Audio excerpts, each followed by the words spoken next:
نحمده ونصلي ونسلم على رسوله الكريم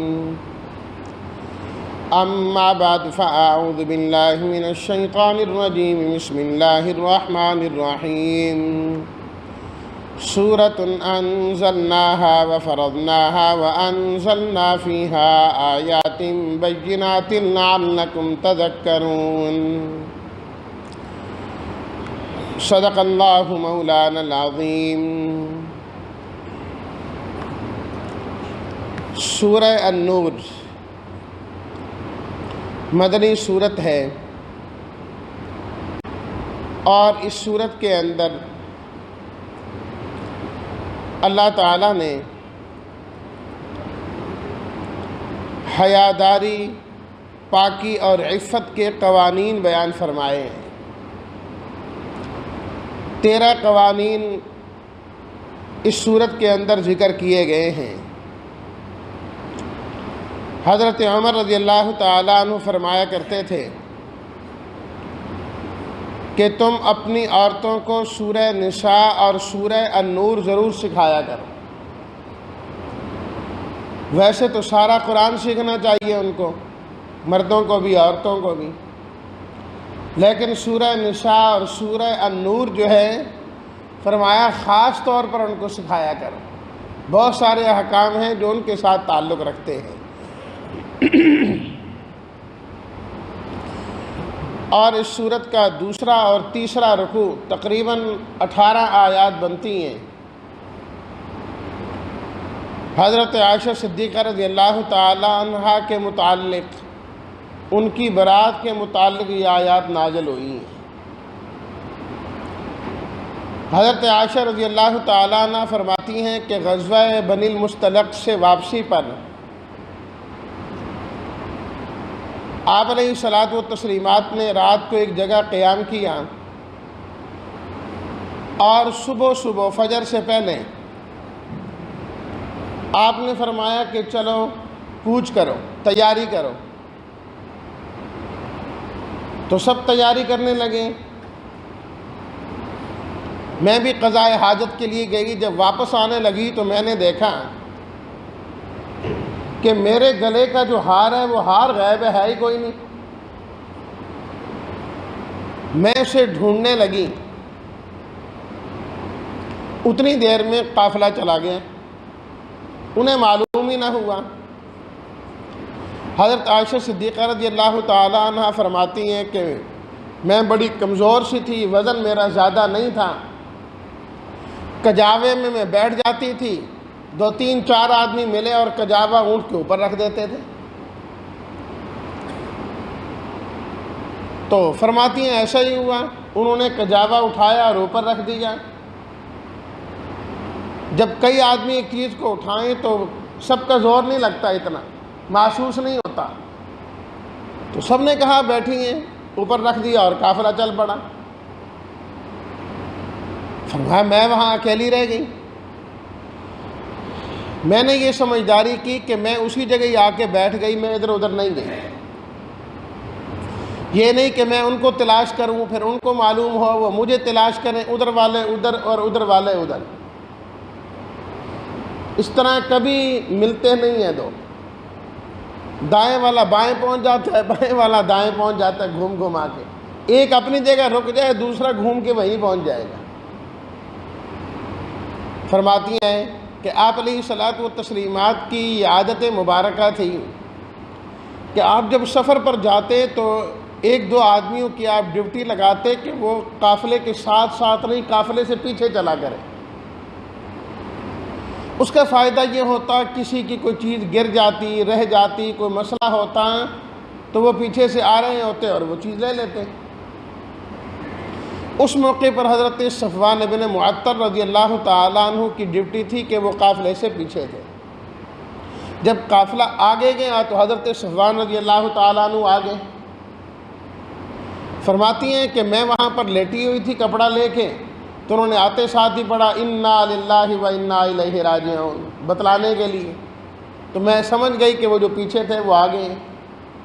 ان کے پاس بھی سواری موجود تھی، اونٹ موجود تھا، انہوں نے اونٹ بٹھایا اور مجھے اس پر سوار کیا اور چل پڑے۔ سورج نکل آیا، روشنی ہو گئی، اور ہم دوپہر سے پہلے پہلے قافلے کو ہم نے پکڑ لیا جا کے، آپ علیہ الصلاۃ والتسلیمات کے ساتھ ہو گئے۔ رئیس المنافقین عبداللہ بن ابی، اللہ اکبر، منافقین کا تو کام یہ ہے نا کہ کوئی موقع ہاتھ سے جانے نہیں دینا۔ انہوں نے تو عجیب و غریب قسم کی باتیں کرنا شروع کر دیں، تہمتیں لگانا شروع کر دیں۔ حضرت عائشہ رضی اللہ تعالیٰ عنہ فرماتی ہیں مدینہ میں آ گئے ہم، لیکن مجھے کوئی معلوم نہیں ہے کہ کیا ہو رہا ہے۔ ان لوگوں نے طوفان بدتمیزی کھڑا کر دیا، کیونکہ سب جاننے والا تو صرف اللہ ہے نا۔ ان کے متعلق باتیں ہو رہی ہیں، فرماتے ہیں مجھے پتہ نہیں، اور آپ علیہ الصلاۃ والتسلیمات نے بھی اس کے متعلق کوئی بات نہیں فرمائی، خاموش تھے یار۔ تو یہ بھی کوئی ضروری نہیں ہوتا کہ انسان باہر سے جو کچھ سن کر آئے 100% اندر لازمی بتانا ہے۔ بیوی کا مخبر بن کے ہی رہنا ہے کہ باہر یہ ہوا ہے، اتنی بھی ضرورت نہیں ہوتی ساری باتیں گھر منتقل کرنے کی۔ اس لیے یہ سمجھدار کہتے ہیں نا، جب باہر سے گھر آؤ تو دروازہ بند، باہر کی چیزیں باہر۔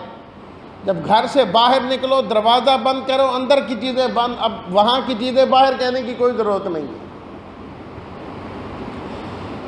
حضرت عائشہ رضی اللہ تعالیٰ عنہ فرماتی ہیں کہ حضرت مستہ رضی اللہ تعالیٰ عنہ کی والدہ کے ذریعے سے مجھے اس کے بارے میں کچھ خبر ہوئی۔ جب انہوں نے اپنے بیٹے کو ایک موقع پر، وقت نہیں کہ میں ایک ایک چیز کی تفصیل کروں، اپنے بیٹے کو ذرا برا بھلا کہا، تو میں نے کہا اپنے بیٹے کو بد دعا دینے لگی ہوں؟ کہنے لگی تمہیں نہیں پتہ کہ کیا ہوا ہے؟ میں نے کہا نہیں۔ انہوں نے سارا واقعہ بتا دیا حضرت عائشہ صدیقہ رضی اللہ تعالیٰ عنہ کو، کہتے مجھے اس سے معلوم ہو گیا، اور میری پریشانی میں تو بہت زیادہ اضافہ ہوا کہ یہ کیا ہے۔ میں نے آپ علیہ الصلاۃ والتسلیمات سے اجازت لی کہ میں اپنے ماں باپ کے گھر میں جانا چاہتی ہوں، اگر آپ اجازت دیں۔ آپ نے اجازت دے دی، میں آ گئی۔ تو وہاں میں نے جا کے اپنی پریشانی کا اظہار کیا کہ ایسی ایسی بات ہوئی۔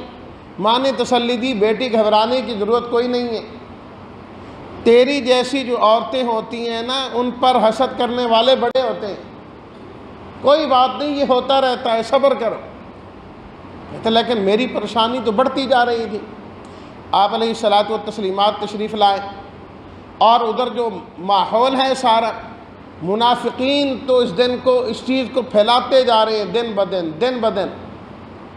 دوسرے نمبر پر بعض صحابہ کرام وہ بھی ان کی باتوں میں آ گئے، سادہ لو مسلمان، جن میں حضرت مستہ رضی اللہ تعالیٰ عنہ، شاعر رسول حضرت حسان ابن ثابت رضی اللہ تعالیٰ عنہ، حضرت حمنہ رضی اللہ تعالیٰ، سارے جو ہے نا ان کی باتوں میں آ گئے، اور باقی ایماندار بالکل خاموش ہیں اس کے بارے میں کہ اب ہم کیا کہہ سکتے ہیں۔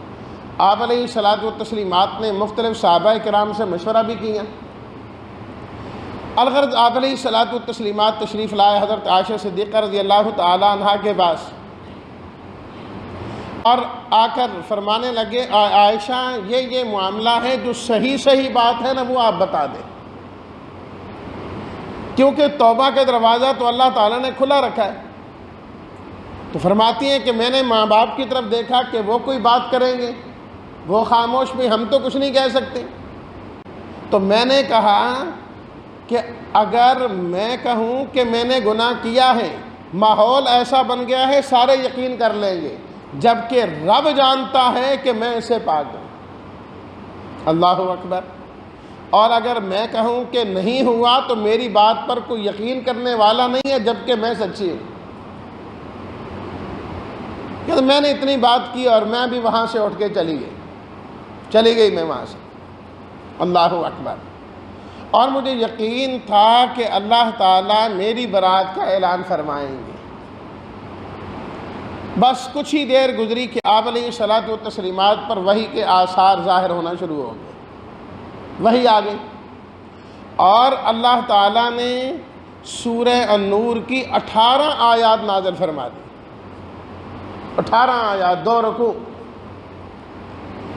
آپ علیہ الصلاۃ والتسلیمات نے وہ آیات پڑھ کے سنائیں، جن میں حضرت عائشہ صدیقہ رضی اللہ تعالیٰ عنہا کی برات کا اعلان تھا۔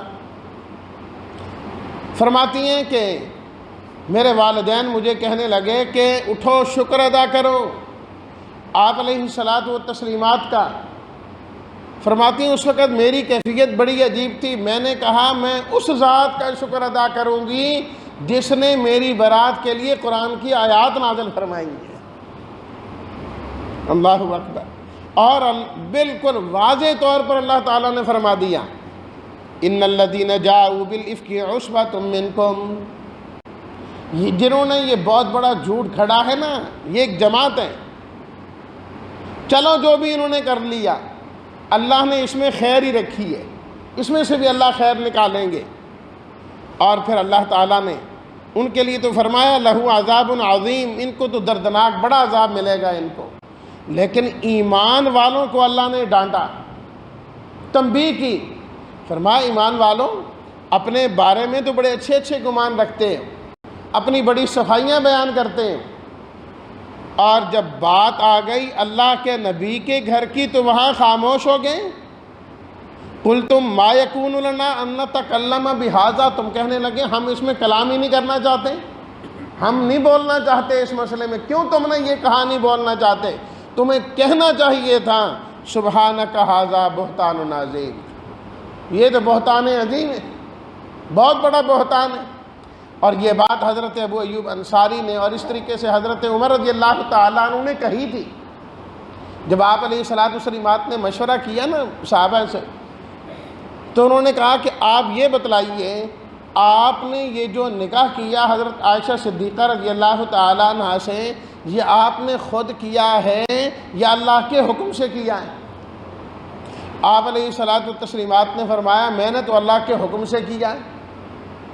روایات میں موجود ہیں کہ آپ علیہ الصلاۃ والسلامات نے فرمایا جبریل امین آئے اور آ کر مجھے حضرت عائشہ رضی اللہ تعالی عنہا کی تصویر دکھائی انہوں نے کہ آپ ان سے نکاح کریں، میں نے تو خود نہیں کیا۔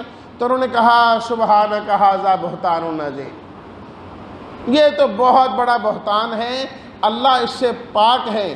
جب اللہ نے حکم دیا ہے اور اللہ نے فیصلہ کیا ہے ان کے ساتھ نکاح کا، اللہ ہر عیب سے پاک ہے، اللہ ہر شریک سے پاک ہے، اللہ کے فیصلے میں کوئی عیب نہیں ہو سکتا۔ جب اللہ کے فیصلے میں کوئی عیب نہیں ہو سکتا تو اس فیصلے میں بھی عیب نہیں ہو سکتا۔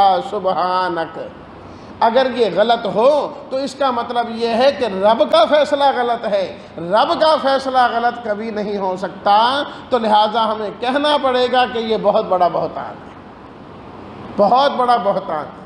اللہ اکبر۔ اور 3 مرتبہ اللہ تعالیٰ نے فرمایا ولولا فضل اللہ علیکم ورحمتہ، اللہ کا فضل ہے اور اس کی رحمت ہے کہ تم بچ گئے تم، نہیں تو لمسکم فیما افضتم فیہ عذاب عظیم، جو کام تم نے کر دیا تھا اللہ کا بہت بڑا عذاب نازل ہو جانا تھا۔ اللہ کے نبی کے خلاف بات کرنا، آپ کی ازواج کے خلاف بات کرنا، یہ اللہ کے عذاب کو دعوت دینے کے مترادف ہے۔ یہ خامخواہ کی ادھر ادھر کی باتیں دیکھ کر کبھی بھی اہل بیت، ازواج مطہرات، صحابہ کرام ان کے خلاف اپنی زبان نہیں کھولنی چاہیے۔ اللہ تعالیٰ نے بڑے سخت الفاظ استعمال کیے ان لوگوں کے لیے اللہ کی کتاب میں، اپنی کتاب میں اللہ تعالیٰ نے۔ دیکھیں گے ازواج مطہرہ حضرت عائشہ کے لیے تو اللہ نے 2 رکوع باقاعدہ نازل فرمائے، لیکن اس کے باوجود بھی بہت سارے لوگ وہ ہیں جن کو یہ آیات نظر نہیں آتی اور ازواج مطہرات کے خلاف بولتے رہتے ہیں اور لکھتے رہتے ہیں۔ فرمایا دیکھو الخبیثات للخبیثین والخبیثون للخبیثات والطیبات للطیبین والطیبون للطیبات۔ گندی عورتیں گندے مردوں کے لیے ہوتی ہیں، گندے مرد گندی عورتوں کے لیے ہوتے ہیں، نیک عورتیں نیک مردوں کے لیے ہوتی ہیں، نیک مرد نیک عورتوں کے لیے ہوتے ہیں۔ فرمایا جوڑے ایک جیسے ہوتے ہیں۔ جب اور سورہ البقرہ میں اللہ نے فرمایا نا ہن لباس لکم وانتم لباس لہن، عورتیں مردوں کا لباس ہیں اور مرد عورت کا لباس ہیں۔ تو بیوی تو لباس ہیں، جب اللہ کے نبی پاک ہیں، پاکیزہ ہیں، طاہر ہیں، تو کیسے ہو سکتا ہے کہ اللہ آپ کا لباس ناپاک اور گندا کر دے؟ یہ ہو ہی نہیں سکتا۔ اور پھر اللہ نے واضح کہہ دیا اولئک مبرؤون مما یقولون، جو کچھ یہ باتیں کر رہے ہیں اللہ کے نبی کے گھر والے اس سے بری ہیں، کوئی ایسی بات نہیں۔ لہم مغفرۃ و رزق کریم، البتہ ان پر اتنی تہمت لگی، اللہ اس کی وجہ سے بھی ان کی مغفرت کرے گا اور عزت کا رزق جنت میں عطا فرمائے گا۔ ان کے مقام اور بلند ہوگی، ان کا مرتبہ اور بلند ہو گیا، انہوں نے ستایا ہے ان کو، تکلیف دی ہے ان کو۔ اللہ اکبر۔ وہ جو حضرت مصطح تھے نا رضی اللہ تعالیٰ عنہ، وہ حضرت صدیق اکبر رضی اللہ تعالیٰ عنہ کے رشتہ دار بھی لگتے تھے، قریبی رشتہ دار تھے اور غریب آدمی تھے۔ ان کا سارا خرچ حضرت ابوبکر صدیق رضی اللہ تعالیٰ عنہ اپنی طرف سے دیا کرتے تھے۔ جب یہ آیات نازل ہوئیں تو ایک فطرتی بات ہے، آدمی کو غصہ آتا ہے کہ ہیں انہوں نے کیا کیا ہے، میں ان کے ساتھ یہ کرتا ہوں اور انہوں نے میری بیٹی کے ساتھ یہ کیا۔ قسم اٹھا لی کہ آئندہ میں نے خرچہ نہیں دینا تمہیں جو دیا کرتا تھا۔ اللہ نے آیت نازل کر دی وَلَا يَأْتَلِ أُولُو الْفَضْلِ مِنْكُمْ وَالسَّعَةِ أَنْ يُؤْتُوا أُولِي الْقُرْبَى، تم میں سے جو فضیلت والے لوگ ہیں، کشادگی والے لوگ ہیں، ان کی شایان شان یہ نہیں ہے کہ وہ یہ قسمیں اٹھائیں کہ میں رشتہ داروں کو، مسکینوں کو اور مہاجروں کو نہیں دوں گا۔ اللہ نے صدیق اکبر کو اولو الفضل فرمایا، فرمایا فضیلت والے لوگوں کی شایان شان نہیں ہے یہ بات، وہ تو برداشت کرتے ہیں۔ وَلْيَعْفُوا وَلْيَصْفَحُوا، چاہیے کہ معاف کر دیں، درگزر کر دیں۔ أَلَا تُحِبُّونَ أَن يَغْفِرَ اللَّهُ لَكُمْ، کیا تم پسند نہیں کرتے اس بات کو کہ اللہ تمہیں معاف کر دیں؟ صدیق اکبر رضی اللہ تعالیٰ عنہ نے آیات سنی، فوراً عرض کرنے لگے کہ اوں پروردگار میں کیوں نہ پسند کروں، میں پسند کرتا ہوں اس بات کو کہ آپ مجھے معاف کریں۔ میں نے حضرت مصطح کو معاف کر دیا، میں نے معاف کر دیا۔ رہ گئی بات خرچے کی، آئندہ خرچہ بھی دوں گا اور جتنا دیتا تھا اس سے زیادہ دوں گا اور جو نہیں دیا وہ بھی دوں گا۔ یہ ہے ایمان۔ اپنے جذبات ایک طرف ہیں لیکن اللہ کا حکم ایک طرف ہے، اسے ایمان کہا جاتا ہے۔ یہاں تو ہمارے ساتھ، ہماری اولاد کے ساتھ ذرا کچھ کر دے ہم زندگی بھر نہیں بھولتے۔ صحابہ کا ایمان وہ ہے، قرآن نازل ہو رہا ہے تو فوراً اس پر عمل کر رہے ہیں، پروردگار آج کے بعد ساری باتیں ختم ہو گئی۔ فرمایا میں نے معاف کر دیا، ربا تو ہمیں معاف کر دے۔ اللہ تعالیٰ حدیث میں آتا ہے نا، آپ نے فرمایا ارحموا من فی الارض یرحمکم من فی السماء، اے لوگو تم زمین والوں پر رحم کیا کرو، آسمان والا تمہارے اوپر رحم کرے گا۔ جس طرح تم چاہتے ہو کہ رب کا معاملہ تمہارے ساتھ ہو، تم بندوں کے ساتھ وہ معاملہ کیا کرو۔ پھر اللہ تعالیٰ نے اسی کے متعلق 13 احکامات تقریباً اس صورت کے اندر دیے۔ فرمایا پہلا حکم، زنا کرنے والا مرد ہو یا عورت، ہر ایک کو 100 کوڑے لگاؤں جب ان کا زنا ثابت ہو جائے، اور شادی شدہ نہ ہو، شادی شدہ کے لیے تو سنسار ہے۔ اور فرمایا کہ اللہ کی طرف سے جو سزائیں ہیں یہ نافذ کرنے میں رحم دلی کا شکار نہ ہوا کرو۔ انہیں جی نہیں چھوڑ دو جی، غریب آدمی ہیں فلاں ہیں، یہ عام طور پر ہوتا ہے کہ جو جرم کر رہا ہے اس کے بھی بڑے ساتھی بن جاتے ہیں۔ فرمایا نہیں یہ اچھا نہیں ہے۔ اگلا حکم فرمایا کہ زانی اور مشرک دونوں ایک جیسے ہیں، ان کا تو آپس میں نکاح ہونا چاہیے، اس لیے کہ مشرک مرد ہو یا عورت ہو وہ اللہ کے حقوق غیر میں تلاش کرتا ہے، اور جو زناکار مرد اور عورت ہیں وہ بھی خامند اور بیوی والے حقوق دوسرے سے تلاش کرتے ہیں۔ فرمایا مشرک اور زانی اس لیے ایک جیسے ہوئے۔ اگلا حکم فرمایا کہ جو پاک دامن عورتوں پر تہمتیں لگاتے ہیں چاہیے کہ 4 گواہ پیش کریں، نہ 4 گواہ پیش کر سکے 80 کوڑے ان کو لگائے جائیں گے، کبھی ان کی گواہی قبول نہیں ہوگی۔ اور اس موقع پر جنہوں نے تہمت لگائی تھی اس آیت کی وجہ سے ان کو 80 کوڑے لگائے گئے۔ اور عبداللہ بن ابی جو تھا اس کے لیے اللہ تعالیٰ نے فرمایا نا لہو عذاب عظیم، جو بڑا ہے نا اس کو بڑا عذاب ملے گا، اس کو ڈبل سزا دی گئی۔ اگلا حکم والذین یرمون ازواجہم، جو اپنی بیویوں پر تہمت لگائیں لیکن گواہ نہ لا سکیں، کہتے ہیں کہ میں نے اس کو گناہ کرتے دیکھا ہے، تو فرمایا کہ لعان کرنا ہے، 4 مرتبہ مرد قسم اٹھائے گا اللہ کی قسم میں سچا، 5ویں مرتبہ کہے گا اگر میں جھوٹا ہوں تو اللہ کی لعنت ہے، عورت کہے گی 4 مرتبہ اللہ کی قسم یہ جھوٹا ہے، 5ویں مرتبہ کہے اگر یہ سچا ہے مجھ پر اللہ کا غضب ہو۔ بس اس کے بعد اگر وہ کر دیں، جو اس قسم اٹھانے سے باز آ جائیں تو سمجھ آئیں گے کہ یہ جھوٹا ہے، کر دیں تو ان کے درمیان جدائیگی ہو جائے، اب یہ آپس میں اکٹھے نہیں رہ سکتے۔ یا ایھا الذین آمنوا لا تتبعوا، اے ایمان والوں، اللہ اکبر۔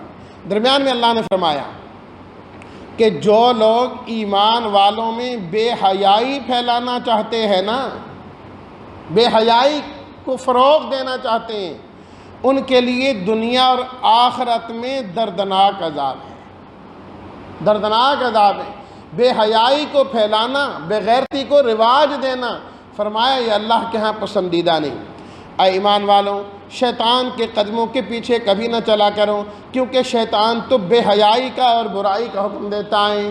اے ایمان والوں، جب کسی گھر کے اندر جاؤ اجازت لے کر اور سلام کر کے اندر جایا کرو، اجازت لینی ہے اور سلام کرنا ہے۔ اگر کسی کو نہ پاؤ تو واپس آ جاؤ، اور اگر تمہیں کوئی مل جائیں اور وہ کہے جی اس وقت میں نہیں مل سکتا تو فرضیں واپس چلے جایا کرو۔ یہ نہیں کہ میں چل کے آیا ہوں، ٹھیک ہے اس کو بھی خیال کرنا چاہیے، ایک آدمی چل کے آیا ہے، لیکن چل کے آنے کا یہ مطلب نہیں کہ آپ اگلے کو مجبور کر دیں کہ وہ آپ کو ملے آپ کی بات سنیں اسی وقت ہی بیٹھے۔ دونوں طرف سے اس چیز کا خیال ہونا چاہیے۔ بعض لوگوں کی یہی عادت ہوتی، کسی کو ملنے کے لیے کہ میں چل کے آیا ہوں، بیل پر ہاتھ رکھ دیں گے، جب تک وہ بندہ باہر نہیں نکلے گا بجاتے ہی رہے گی۔ بھئی یہ کون سا طریقہ ہے؟ آپ نے بیل کے ذریعے اطلاع دے دی کہ کوئی آدمی ملنے آیا ہے، وہ آدمی کو تیار ہو کے تو آپ کے لیے نہیں بیٹھا تھا، کسی ضرورت میں ہو سکتا ہے، اتنی دیر ٹھہرنا چاہیے کہ وہ آرام سے باہر آ سکے۔ دوسری اور تیسری مرتبہ حدیث میں فرمایا 3 مرتبہ تک اجازت طلب کرنی ہے، اجازت مل جائے تو ٹھیک ہے، نہیں تو واپس چلے جاؤ، نہیں تو واپس چلے جاؤ، وہاں نہیں ٹھہرنا۔ ہاں فرمایا کہ اگر ایسی جگہ جاؤ جو رہائشی نہیں ہے، دکان ہے، ہوٹل ہے، ایسی چیزیں، وہاں اجازت لینے کی ضرورت نہیں ہے کہ وہاں دروازے پر کھڑے ہو جاؤ، دکاندار سے پوچھو بھی میں آ سکتا ہوں، کیا مجھے آنے کی اجازت ہے؟ فرمایا نہیں، اس کی ضرورت نہیں ہے۔ قُل لِّلْمُؤْمِنِينَ يَغُضُّوا مِنْ أَبْصَارِهِمْ، اگلا حکم ایمان والوں کو چاہیے کہ، اور مردوں کو اور عورتوں دونوں کو، کہ وہ اپنی نظروں کی حفاظت کیا کریں۔ جب نظروں کی حفاظت ہوگی تو شرمگاہوں کی بھی حفاظت ہو جائے گی۔ اور فرمایا کہ عورتوں کو چاہیے کہ اپنی زیب و زینت کا اظہار نہ کیا کریں سوائے اپنے قریبی رشتہ داروں کے، باپ کے سامنے، اولاد کے سامنے، بھانجے اور بھتیجوں کے سامنے، ایسوں کے سامنے تو ٹھیک ہے، مزید عورتوں کے سامنے، غیروں کے سامنے اپنی زینت کا اظہار بالکل نہ کیا کریں۔ زینت کا اظہار بد نظری کی طرف لے جاتا ہے، اور بد نظری انسان کو زناکاری کی طرف لے جاتی ہے۔ وَأَنكِحُوا الْأَيَامَ مِنكُمْ، اگلا حکم فرمایا کہ جن کے نکاح نہیں ہوئے ان کے تم نکاح کرایا کرو، کوشش کیا کرو، نیک رشتے تلاش کیا کرو۔ رہ گئی یہ بات کہ نکاح کریں، کھائیں گے کہاں سے، پئیں گے کہاں سے؟ فرمایا اللہ اپنے فضل سے تمہیں غنی کر دیں گے، گھبرانا نہیں ہے۔ رزق کے معاملہ اللہ کے سامنے، اللہ نور السماوات والارض، فرمایا کہ آسمان اور زمین کو روشن کرنے والا اللہ نے وہ نور ایمان کی صورت میں اتارا، جو مومن کے دل میں جاتا ہے تو مومن کا دل بھی روشن ہو جاتا ہے۔ اور اس اللہ نے قرآن مجید کو بھی نور بنا کے نازل کیا، وَأَنزَلْنَا إِلَيْكُمْ نُورًا مُبِينًا، اور اس نور اور روشنی کے اندر جتنا چلتے جاؤ گے اللہ تمہیں بھی نور عطا کرتا جائے گا۔ نور کہاں سے ملے گا؟ فی بیوت، اللہ کے گھروں سے، مسجدوں سے۔ بیت اللہ میں آؤ، جو اللہ کے گھر ہیں بیوت اللہ، ان میں آؤ، اللہ تمہیں نور عطا فرما دیں گے۔ فرمایا کہ اللہ کے جو گھر ہیں ان کی رفعت ہونی چاہیے، عظمت اور بلندی ہونی چاہیے، یہاں صبح و شام اللہ کا ذکر ہونا چاہیے۔ پھر اللہ تعالیٰ نے صحابہ کرام کی تعریف بیان کی، فرمایا کہ یہ ایسے لوگ ہیں رجال لا تلہیہم تجارت ولا بیع عن ذکر اللہ، یہ خرید و فروخت بھی کرتے ہیں، تجارت بھی کرتے ہیں، لیکن اس کے باوجود ان کے یہ کام مسجدوں کو آباد کرنے سے، نماز قائم کرنے سے، زکوٰۃ ادا کرنے سے نہیں روکا کرتے ہیں۔ یہاں تو ہے نا جی، کیا کریں، ڈیوٹی کرنی ہے جی، کیا کریں، رزق بھی کمانا ہے۔ فرمایا کہ یہ ساری چیزیں ہیں لیکن اللہ کے گھروں کو بھی آباد کرنا ہے۔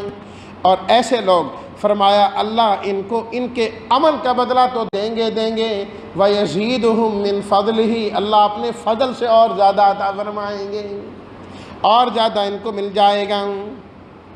اور اللہ تمہارا محتاج نہیں، فرمایا کہ آسمان زمین ان کی مخلوقات یہ ساری چیزیں اللہ کی تسبیح بیان کرتی ہیں۔ وَالطَّيْرُ صَافَّاتٍ، فرمایا پرندوں کو دیکھتے نہیں کس طرح صف باندھے رب کی عبادت کر رہے ہوتے ہیں، 100 200 400 پرندہ کس طرح اکٹھا جا رہا ہوتا ہے۔ فرمایا تمہیں تو یہ نظر آتا ہے کہ یہ ایک علاقے سے اڑ کر دوسرے علاقے میں جا رہے ہوتے ہیں۔ فرمایا ہم سے پوچھو تو یہ صف باندھ کر اللہ کی عبادت کر رہے ہوتے ہیں۔ یہ تم تو کہتے ہو کہ چڑیاں چہچہاتی ہیں، کوا کائیں کائیں کرتا ہے، فرمایا یہ تمہارے لیے کرتا ہے، ہماری سمجھ میں یہ ہماری عبادت کرتے ہیں۔ کُلٌ قَدْ عَلِمَ صَلَاتَهُ وَتَسْبِيحَهُ، یہ سب جانتے ہیں ہم نے اللہ کی عبادت کیسے کرنی ہے۔ فرمایا یہ ساری چیزیں تو اللہ کی تسبیح بیان کر، یہ بندوں میں ہے، بندوں میں کوئی بندہ مانتا ہے، کوئی بندہ نہیں مانتا، کوئی مومن ہے، کوئی کافر ہے، کوئی منافق ہے۔ فرمایا باقی مخلوق میں یہ کوئی نہیں کہ یہ چڑیا جو ہے مومن نہیں ہے، کافر ہے، یہ کوا ایمان والا نہیں ہے۔ فرمایا نہیں، پوری کائنات کی ساری مخلوق اللہ کی تسبیح کے اندر مشغول ہیں، چاہے وہ امریکہ میں ہو، چاہے وہ کسی اور ملک میں ہو، وہاں کے رہنے والے پرندے بھی مسلم ہیں۔ وَلَهُ أَسْلَمَ مَنْ فِي السَّمَاوَاتِ وَالْأَرْضِ، آسمان زمین میں جتنے ہیں سب اللہ کی فرما برداری کرتے ہیں۔ ایک انسان تو ہے کہ تو منہ موڑتا ہے۔ فرمایا منافق نہ بننا، منافق کا کام یہ ہے اگر اسے پتہ لگے کہ ایمان میں دین میں فائدہ ہے تو بھاگتا آتا ہے، اور اگر پتہ لگے کہ میں پھنس جاؤں گا تو دور بھاگتا ہے۔ فرمایا یہ کوئی بات نہیں۔ یا ایھا الذین آمنوا، اے ایمان والو، اگلا حکم 3 اوقات میں، فجر سے پہلے، دوپہر کے وقت میں اور عشاء کے بعد 3 اوقات میں تمہارے بچے اور تمہارے غلام بھی تم سے اجازت لے کر تمہارے پاس تمہارے کمرے میں آیا کریں، بغیر اجازت کے ان اوقات میں وہ بھی نہ آئیں۔ فرمایا بچے جو بالغ ہو جائیں وہ بھی اسی طریقے سے۔ اگلا حکم، عورتوں نے پردہ تو کرنا ہے لیکن بہت زیادہ جو بوڑھی ہو جائیں ان کے لیے پردے کی ضرورت نہیں ہے، لیکن پردے کا یہ مطلب نہیں ہے کہ وہ کپڑے اتار دیں، غیر متبرجات بزینہ، زیب و زینت کا اظہار نہ کریں۔ اگلا حکم فرمایا کہ وہ آدمی جو نابینا ہے، لنگڑا ہے، بیمار ہے، نہیں کما سکتا، یا خود تم صحت مند بھی ہو، اپنے گھروں سے، باپ دادا کے گھر سے، ماں کے گھر سے، بھائی کے، بہن کے، چچا پھوپھی خالہ کے گھر سے کھاؤ تو یہ کوئی گناہ والی بات نہیں ہے۔ اپنے دوست احباب سے تم کھاؤ، صدیقکم، یہ کوئی گناہ والی بات نہیں ہے۔ فرمایا کہ ایمان والوں کو چاہیے جب اجتماعی کام سے انہوں نے جانا ہو تو اللہ کے نبی سے اجازت لے کر جایا کرو، بغیر اجازت کے نہیں جانا چاہیے، اور ہمارے نبی کی تعظیم بھی کیا کرو۔ لا تجعلوا دعاء الرسول بینکم، فرمایا ہمارے پیغمبر کو اس طرح نہ بلایا کرو جس طرح تم آپس میں ایک دوسرے کو بلاتے ہو، یہ توہین ہے۔ اپنے آپ کو اوئے توئے کر کے بلاتے ہو، میرے پیغمبر کو اوئے توئے کر کے بلانے کی یاد نہیں۔ ایک دوسرے کا تم نام لیتے ہو، میرے نبی کا نام لے کر تم نہ بلایا کرو، تعظیم اور عظمت بجا لایا کرو۔ سورہ فرقان میں 3 مرتبہ اللہ تعالیٰ نے فرمایا تبارک الذی، برکت دینے والا اللہ ہے، ہمیشہ وہی برکتیں دے گا۔ نزل الفرقان، جس نے قرآن کو نازل کیا، برکت بھی وہی دے گا۔ اللہ اکبر۔ فرمایا کہ وہی برکت دینے والا ہے، اگر اللہ تعالیٰ چاہتا تو آپ کے لیے باغات اور نہریں اسی دنیا میں بنا دیتا، لیکن ہم نے آپ کے لیے آخرت میں ساری نعمتیں رکھی ہوئی ہیں، اور دنیا کے اندر ہم نے آپ کو قرآن کی نعمت عطا کی جو سب سے بڑی دولت ہے۔ ان فضلہ کان علیک کبیرا، یہ اللہ کا بہت بڑا فضل ہے کہ اس نے آپ کو کتاب عطا کی ہے، تھوڑی تھوڑی کر کے نازل کی، کٹھی بھی نازل نہیں کی۔ یہ برکت کس کو ملے گی؟ تیسری مرتبہ پھر فرمایا تبارک الذی جعل فی السماء بروجا، کون برکت حاصل کرے گا؟ اللہ کے بندے جو ہیں وہ برکت حاصل کریں گے۔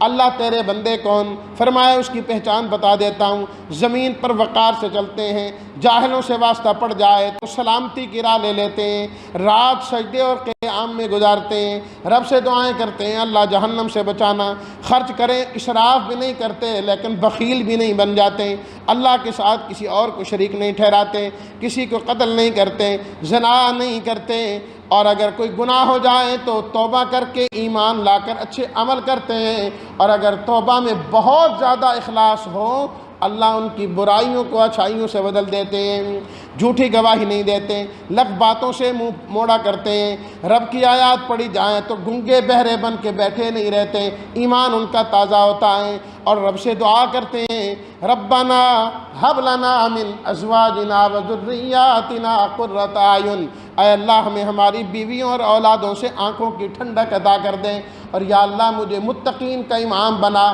میں گھر کا سربراہ ہوں، یا اللہ سارے گھر والوں کو متقی بنا دے اور مجھے متقین کا امام بنا دیں۔ فرمایا یہ اللہ کے بندے ہیں جنہیں اللہ جنت عطا فرمائیں گے۔ اور سورہ شعراء میں اللہ نے پھر سے انبیاء کرام علیہم الصلاۃ والتسلیمات کا ذکر کیا، جن کا تذکرہ میں کل اور پرسوں کے درس میں کر چکا ہوں۔ پہلے حضرت موسیٰ علیہ السلام کا، پھر ابراہیم علیہ السلام کا، پھر نوح علیہ السلام کا، پھر ہود علیہ السلام کا، پھر صالح علیہ السلام کا، اور پھر لوط علیہ السلام کا، اور 7ویں نمبر پر شعیب علیہ الصلاۃ والتسلیمات۔ 7 واقعات بیان کیے، اور ہر واقعہ تقریباً اللہ نے ایک جیسی آیات سے شروع کیا، ہر رکوع کی پہلی آیات اور آخری آیات بالکل ایک جیسی ہیں، اور ہر قوم کے بارے میں فرمایا انہوں نے پیغمبروں کو جھٹلایا، جبکہ ایک ایک پیغمبر آئے، لیکن چونکہ سب نبیوں کی تعلیم ایک ہے، ایک نبی کا انکار کرنا سب نبیوں کا انکار کرنا ہے۔ اور پھر آخر میں اللہ تعالیٰ نے 8ویں نمبر پر آپ علیہ الصلاۃ والتسلیمات کا ذکر کیا، اور فرمایا کہ آپ بھی لوگوں کو یہی دعوت دیں، اور خاص طور پر آپ اپنے قریبی لوگ جو ہیں نا، آپ ان کو بھی ڈرایا کریں، جو رشتہ دار ہیں ان کا حق پہ لیں، آپ ان کو بھی ڈر سنائیں۔ اور پھر آپ نے صفا پر کھڑے ہو کر وہ جو واعظ کیا اسی آیت کی وجہ سے۔ اور سورت کا نام شعراء، فرمایا کہ شعراء کی جو اکثریت ہے نا یہ بس بہکے ہوتے ہیں اور ادھر ادھر کی باتیں ہوتی ہیں، سوائے ان لوگوں کو جو ایمان لائے، اچھے عمل کیے اور اللہ کو یاد کرتے ہیں، یہ تو دین کے مددگار ہیں، ورنہ اکثر شعراء جو ہے صحیح نہیں ہوتے۔ میرے نبی تو ہمیشہ حکمت کی باتیں کرتے ہیں، اس لیے فرمایا کبھی ہمارے نبی پر شاعر ہونے کی تہمت نہ لگانا، یہ تو اللہ کے سچے نبی ہیں، اللہ ہمیں ان کی پیروی کی توفیق عطا فرمائے۔ الحمدللہ رب العالمین والصلاۃ والسلام علی رسولہ الکریم وعلی آلہ وصحبہ اجمعین۔ ربنا تقبل منا انک انت السمیع العلیم وتب علینا انک انت التواب الرحیم۔ اللہم اعنا علی ذکرک و شکرک و حسن عبادتک، اللہم وفقنا لما تحب وترضى، اللہم اشف مرضانا ومرضى المسلمین، اللہم انا نسألک الجنة ونعوذ بک من النار، اللہم انا نسألک الجنة ونعوذ بک من النار، اللہم انا نسألک الجنة ونعوذ بک من النار۔ وصلی اللہ تعالی علی خیر خلقہ محمد وآلہ واصحابہ اجمعین برحمتک یا ارحم الراحمین۔